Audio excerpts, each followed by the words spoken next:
Hey guys, I just did a review on Zazan, and I said pretty favorable things about him because I definitely do think he's going to be a very strong and powerful unit. However, I also wanted to take the time to release a second video, a different video, to basically say that, you don't really need to feel pressured to get him. Like, you don't need to get him to be competitive. Everyone has a counter. And I honestly believe that his counter is going to be arriving faster than one might think. Especially if you haven't been paying attention to the units that are being released soon. Um, and actually, let me just show you something. So on this website, the War of the Oceans Calc, you can click on this button here and click Japan to see the units that the Japanese version of the game has.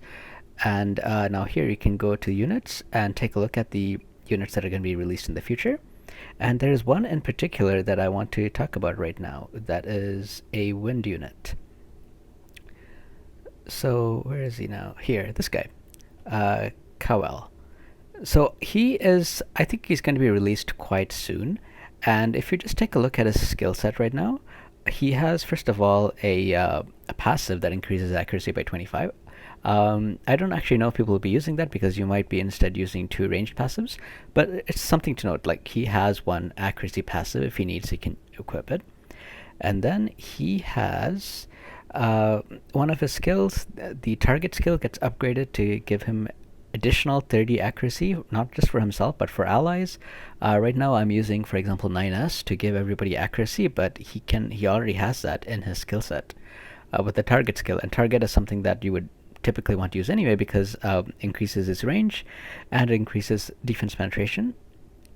If you keep going down, you will see that his Dispel Spread, which is very useful for removing evasion buffs from targets, gets an additional hit chance. So that skill will have an additional 30% chance to land when you're using it. And if all else fails, he also has a like a guaranteed hit skill for his job level 25 skill. So in short, we can say that this guy is a sniper. He will have all the tools of a sniper, like he can break barriers, he can remove buffs, he can decrease movement, while also being specialized to deal with evasion, because his kit is basically his increased kit, his EX kit, I should say, is all about giving himself extra accuracy. And on top of that, this guy is a wind unit. Wind units are obviously advantageous to earth units. So first of all, I'm really glad that they released Zazan as especially an earth unit, because I felt like lightning was becoming really strong with the lack of good earth units to keep them in check. And now Zazan is obviously going to be very strong, especially if you build him in an evade team, because you have to kill him, 3 times, and if he has very high evade, dealing with him might be a pain. But if you have this unit, it's probably not going to be too bad to deal with him. So I just wanted to say that, don't feel pressured to get the latest units. You don't need to do that. You don't need to go crazy getting all the latest units, or because they're constantly releasing counters for every unit they release.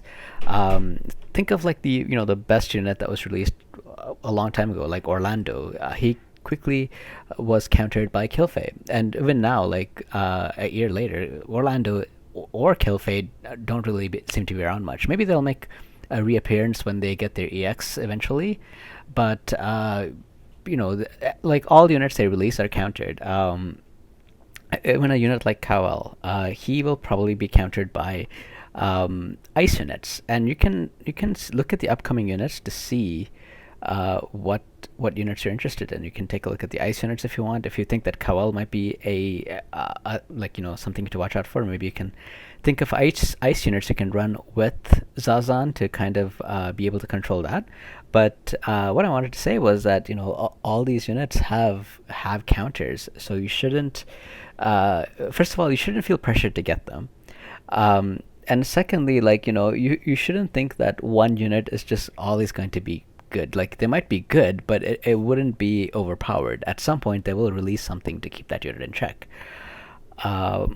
So that's just what I wanted to say. I mean, this isn't to say Zazan is bad. I think Zazan is a very terrific unit who definitely is doing something very unique, right? But every single unit in this game has a counter. So this is Zazan's counter. It's going to arrive soon. If you feel like you don't want to go all out spending for a limited unit that's only going to be around for 2 weeks, that you can only acquire for 2 weeks, and you probably also want to get its vision card. So if you are saving your Visior for Final Fantasy VII, you don't feel pressured. Like, don't give in to the pressure to say, I need to get this guy or else I'm going to fall behind.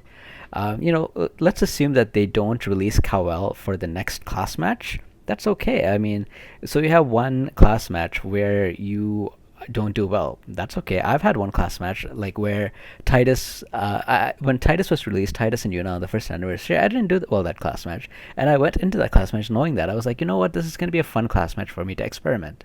That's what I did. You don't need to feel like, oh, what if they don't release Cowell by the next class match? I'm going to have a hard time dealing with Zazan. Sure, that might be true. Maybe you'll find something else. Maybe you might find some other build with like Lucia or something that can take care of him, because Lucia also has like some accuracy passives. Or, maybe you'll find some totally different solution. But even if you don't, like even if that class match just happens to be a bad experience because you don't have any units for it, that's okay. And if you ignore class match, I mean, yeah, we have Guild Wars, we have Arena, but they're constantly releasing new criteria, like new attacks up, or like accuracy down or evasion up or something. They increase new stats for both of those things, and I don't think people should people. I don't think people should feel pressured to get these things so that you will do well in those modes, because those are constantly changing. Like, if anything, for me personally, I always make a decision on if I want to use something in class match, because I can pretty much use so many units in Guild Wars and arenas that I don't need to get a unit right now to use them specifically for arena or Guild War or even PvE. There isn't much PvE content that's difficult for me, so I wouldn't say, oh, I need to get Zazan because I need to do some kind of PvE. That's like almost never a thought in my head. If anything, I would really want to get a unit for a class match, but if I don't do well in one class match, that's okay. So I just wanted to, this is almost like a PSA video, I guess, right? Just to, because I feel bad, because a lot of people I'm talking to are like, yeah, he's really strong, he's a really good kit, it's really interesting, but I don't have Visior, or I want to save for Final Fantasy VII. So I thought I would release this video just to say, that's okay. Take a step back, just breathe, think about your goals, and see what you really want to do. One other thing is, like, Zazan obviously has a very different style of play. Like, you're not building a bulky kind of tanker, you're building an evasion kind of tanker.